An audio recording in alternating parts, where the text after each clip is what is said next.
Азнакайның 5-нче мәктәбе базасында барысында белем хәл итә, белгеч белән аңлашыйк дигән төбәк акциясе узды. Анда районыбызның 61 чыгарылыш укучысы катнашып, математика фәне буенча белемнәрен сынап карады. Сегодня у нас в Азнакайском муниципальном районе проходит региональная акция «Все решает только знания». Поговорим со специалистом. Учащиеся 11 классов сдают ЕГЭ по математике, базовый и профильный. В акции принимают 61 учащихся 11 классов.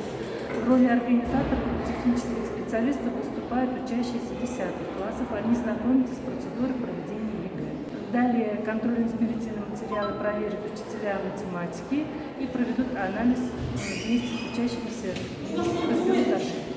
Әлеге акциянең максаты 11-нче сыйныф укучыларын бердәм дәүләт имтиханын үткәрүнең төп үзенчәлекләре белән таныштыру, укучыларның әзерлек сыйфаты турында объектив мәгълүмат алу. Материалларны математика укытучылары тикшереп, соңыннан укучылар белән анализ ясаячаклар.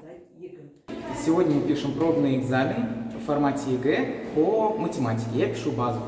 Вообще я сдаю литературу, обществознание, ну и, конечно же, базовые предметы.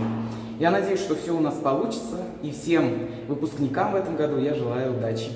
Бу көнне барысы да чын имтихандагы кебек булды. Балаларга биремнәрне эшләр өчен 3 сәгать тә 55 минут вакыт бирелгән иде.